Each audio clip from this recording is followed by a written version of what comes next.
Bro, at that point, I'd just be booking it. I'd be gone. Oh my gosh. Holy cow. Maybe it wasn't a good idea to bury them all? Dude. Run. Oh, run, Henry, run. Oh, no. Bro. Good grief. Slow motion shot? Uh-oh. Did I just hear a vine boom? What is that? Holy cow. Bro, that thing's the Hulk. Yeah, that's not good. Oh my gosh. Dude, it's just like bouncing off of him. I love how she looked up to him, dude. Yeah. That was sick. Oh, what a beast. Bro, this is like Coffin Corner, dude, in Top Gun Maverick. He's just picking him off. I'd be scared I'd shoot her, dude, but I guess that's... Bro, really? In the middle of all this? Uh-oh. Wait, what was that behind her? Uh-oh. Oh my gosh. It's not even like biting her, dude. It's just punching her. Yeah, no. Oh, there it goes. Boom, you looking for this? Welcome back to BoomShot. I'm Kel. This is Colby, and The Last of Us Episode 5, Endure and Survive. Wow. Came out last night. We just finished watching it, so we're going to go ahead and review it starting now. Okay, so what do you think about the episode? I'm still wiping the tears off my face, dude. Yeah. I legitimately... Yeah. I'm going to be honest right now. I legitimately cried. Yeah. I was tearing up, cried. man. I was tearing up. Yeah, I could have cried because that was crazy, man. I would mention this last week how like this week's episode, if when it's planned, it's gonna be pretty emotional, and that's really how it ended. And I think it was perfect how they spent probably the first like 15-ish, maybe 10 like minutes on Henry and Sam's story, like the developing their characters or whatnot. And we didn't know how they got in that situation that they were in, right. But we knew that somehow they were being hunted down by the people, or We the People, or whatever they're called. They're running out of rations, and Sam's looking up to Henry to get him out, and then Henry sees Joel taking down all of those bandits, and so like it explains and it catches us back up to that moment where Sam's got the gun pointed at Joel. That's one of my favorite techniques in all of movies and shows. Is the way, like in last episode, we saw it only from really Joel and Ellie's perspective. Yeah. And the beginning of the episode and then beginning of this episode, we saw it from a completely different perspective. Mm-hmm. And you saw him looking while Joel killed those guys. So I just thought that was really cool. One of our favorite episodes of Punisher is about like that. It's telling the story of this like bomber trying to like from all these different accounts, or it was like an assassination attempt. But yeah, that was like one of the coolest episodes, and I agree that is a great technique. Obviously, then actually before we start talking about that, so they get out of Kansas City, and then absolute madness breaks out, dude. There's a guy that starts like sniping him, and I thought it was funny too. Joel was like, it's okay, it's dark and he has terrible aim. Yeah, I mean, he was right, dude. He missed like nearly every shot on Joel, whereas like we see later in the episode, Joel's just popping kids from up there. Yeah, and it was interesting too. Like Joel didn't want to have to kill him, but he knew it might come down to it. And he had to. Kill him. He went up there with the assumption that he was going to kill him, but then he got up there and the guy notices, and he's like, please don't make me do this. Yeah, he's like, just hand the gun over. Yeah, the guy whips his gun, and Joel just with a yeah. Does he have a faster draw than Cad Bane? Is that than Frank? I guess that's not a fair comparison. Does he have a faster draw than Frank Castle? People have been saying that he might, dude. Yeah, that was quick because as soon as he like started to whip the gun, he was dead. Yeah, he was dead. I just noticed that for Frank Castle enthusiasts, he was carrying his gun close to his chest. Yeah, that's what you do. His technique. Anyway, so yeah, they steal the gun, or they kill the guy. Joel steals his gun, and then as Joel's like telling them to run, and from the window because he can see the cars, and you're hearing both sides, like you're hearing Joel, but also like out of the left side of the screen, or if you're listening to it on, like with headphones that have spatial audio, you can hear it on the left side only. That's crazy, of man. Your earphones, and it's the cars coming, and then you made a good point about Sam. Yeah, he was the first one to notice. I'm pretty sure in that scene that the cars were even coming. Yeah. Because they were, like, I guess so concerned about the sniper. Mm-hmm. But, and I guess that's a change from the game, too. Side note that he's deaf. He wasn't deaf in the game. Yeah, that's what it said after the episode. They did kind of like a little like episode recap or like episode explanation. And they said that like Sam wasn't deaf in the game, so but I just thought that was cool because he kind of has to be more aware of his surroundings because he can't hear what's going on. Yeah. So he's always trying to pay attention, and he's the first one that noticed the cars coming. Yeah, besides and he was Joel with the because it's almost like, but also it's a good point because Joel was yelling, and so Ellie and Henry are looking at Joel saying like, "What are you talking about? What do you mean run?" And then Sam is the only one looking back, and he's like, Henry, like." Yeah, that was cool how they did that. Yeah, there's just like I think that's the best thing about this show is like the little details. Yeah, and it like it's very, you can obviously tell this show was meticulously made and created and made for TV screen. Yeah, love it. But so the people end up catching up to Henry and Sam. We figure out that Henry was actually a collaborator. He was the one who sold Kathleen's brother out to the QZ, and so that's how Kathleen's brother died. And so that's why she's trying to get vengeance. What do you think about her character? I mean, she was good for a villain. Yeah. I mean, it's hard to root for anybody like that, obviously, and that was kind of the whole point. Mm-hmm. Like. I think she was good as a villain, and her portrayal was really interesting because she didn't come off as like really aggressive. No, not at all. And I think they did that on purpose. I think they said something like that in the podcast because she has almost like a sweet tone to her, but she's really cutthroat. Yeah, exactly. That's exactly what I was thinking too. Like I remember seeing her in episode 4. I'm like, who in the world is this? Like she seems very soft. Like she seemed like a bad fit for the role, but that was exactly what they were going for. Is they want somebody who had like a sweet motherly nature that was like super cutthroat at the same time. But we didn't know why at the time. It seemed kind of out of place, but really she was fueled by vengeance. Yeah, that's why she was like that. I mean, who knows if her brother was still alive, she may not have been cutthroat like that. And she was kind of like forced into the leader role. And I also think like there's a lot of parallels going on. They said this in the podcast / show recap as well. Talking about how like Henry and Sam are supposed to be a parallel of Joel and Ellie, and how like eventually at the end of the episode when Joel and Ellie are burying Henry and Sam, we'll get to that in a minute. But basically, as they're burying them, Joel is realizing that he's starting to care for Ellie like Henry cared for Sam. Yeah. And like eventually, it's going to come down to the point where he will do what Henry did whenever he killed Sam. Yeah. And I thought that was really interesting. But then we also see that like another parallel is like Henry would do anything to protect Sam, and just like Kathleen would do anything to like avenge her brother in a way. Like it's kind of true. Like not the opposite, but just basically everybody's looking out for themselves. Kind of like Joel said at the beginning of episode 4, like they're all family, and you don't cross family. And I would like to see Kathleen's brother. He seemed like a cool guy. Yeah, he did seem like Michael, I think it was his name. Yeah, he seemed like a cool guy. He was saying to forgive Henry. Yeah. When he was in jail, like probably on death row. So yeah, that's crazy. Everybody was saying he was like the greatest person you could ever know, and I guess in that era that was probably very uncommon, being that kind of person. But yeah, so that was an interesting parallel. But then the madness breaks out. So the car falls into the tunnels, and in a decent bit of foreshadowing earlier in the show, they said that a lot of the infected had been trapped underground. And so we didn't see any whenever they were traveling through the tunnels, but then you get on the outskirts of the city, and all of them just like come rushing out at once, and we get to see. Well, I'm calling it coffin corner because Joel was just putting the infected down, dude. It was beautiful. It was beautiful. We see a cool. Actually, let's talk about what Henry did before that.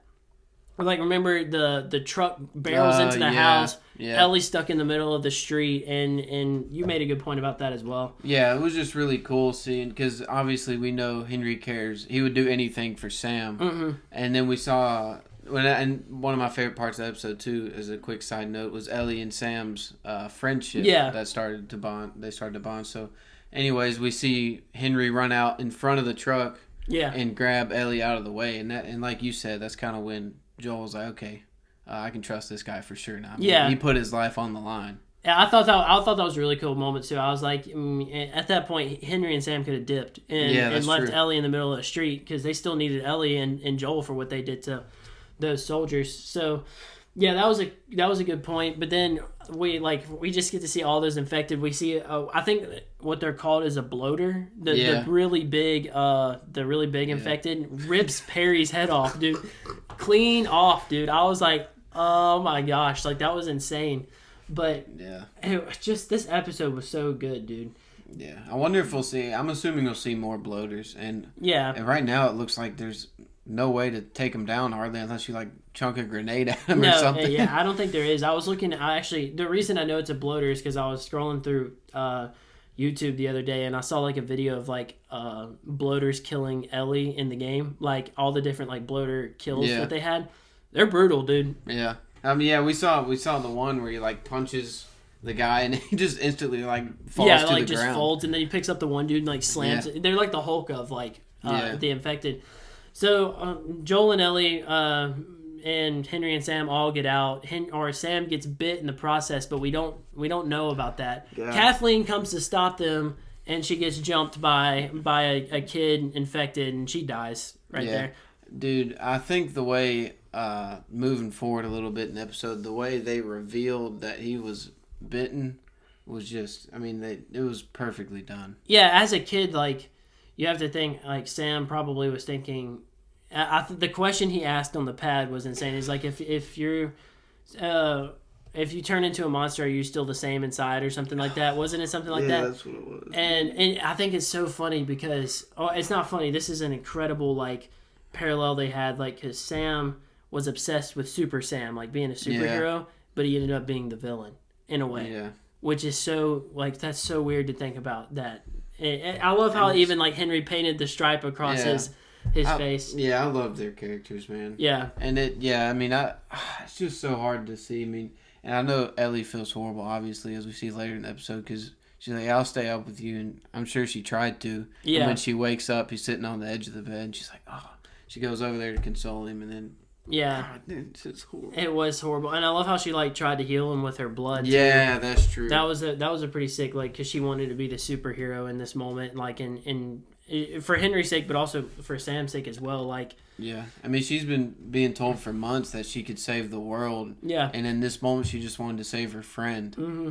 And there's not many of those these days. In The Last of Us, but then the fatal moment comes, dude. So the infection takes hold of Sam, and Ellie goes up to tap on the shoulder as he's staring out the window.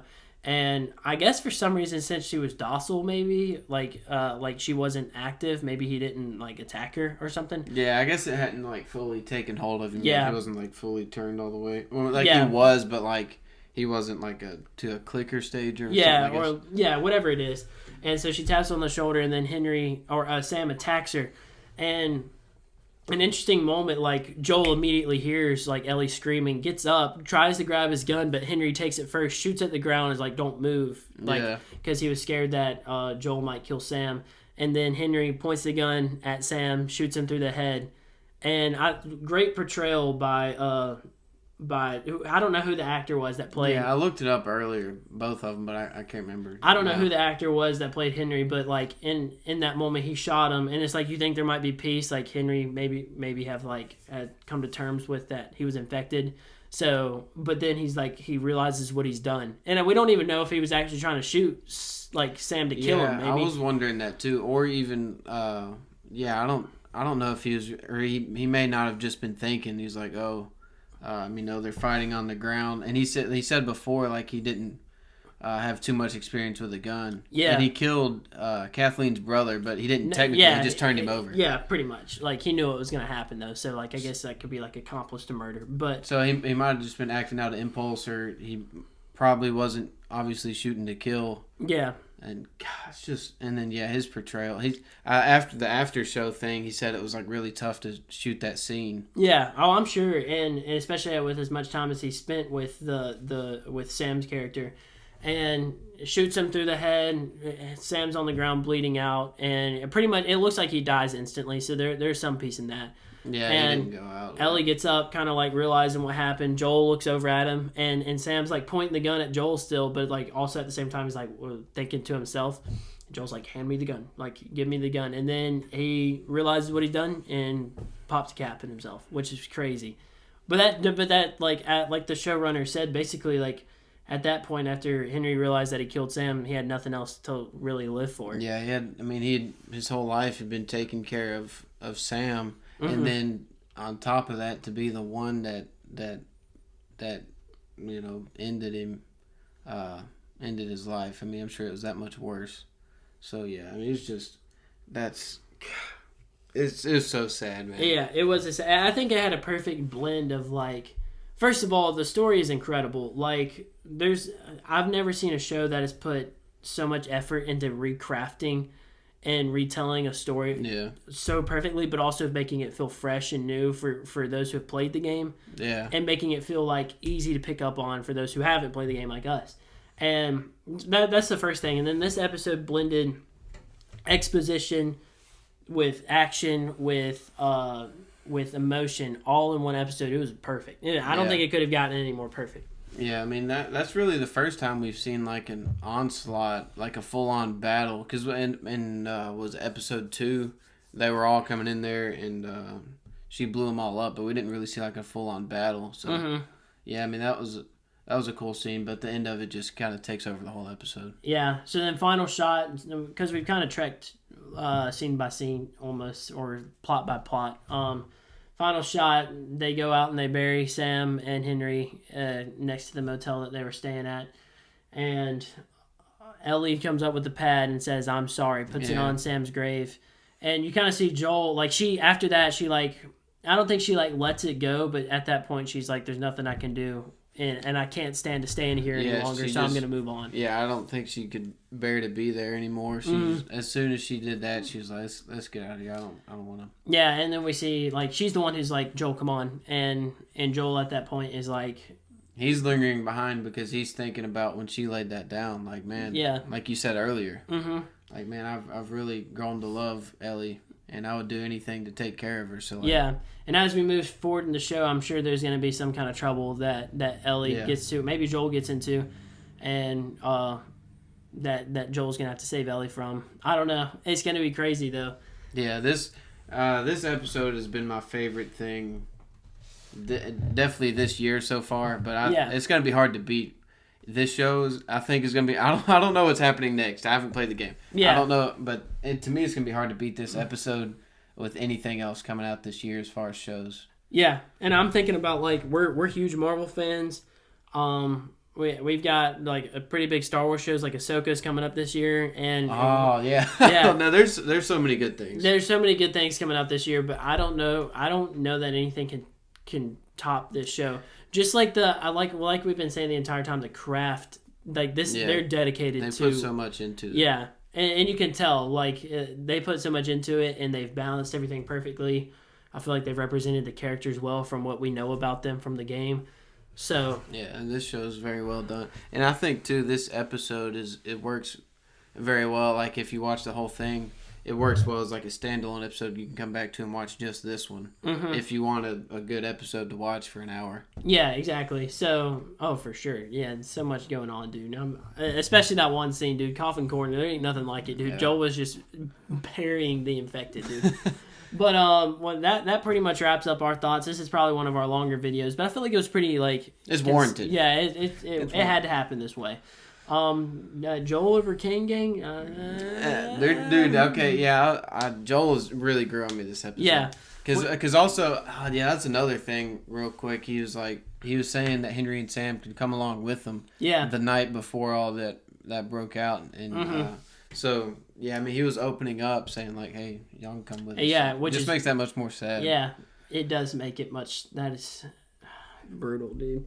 Anyway, that wraps up our thoughts. Before we end, they're actually doing... We have a second channel. They have a second channel. He and his dad, called LA Breaks. And they're doing 2 Super Bowl breaks, right? Yeah, like before the Super Bowl, so you won't miss the game if you want to... Our stuff's on eBay right now, LA Breaks. If you like football cards. It's like football cards. But, if we got any fans in the audience that have made it this far, anyway, so go check that out, and thank you guys for watching. We'll see you in the next one.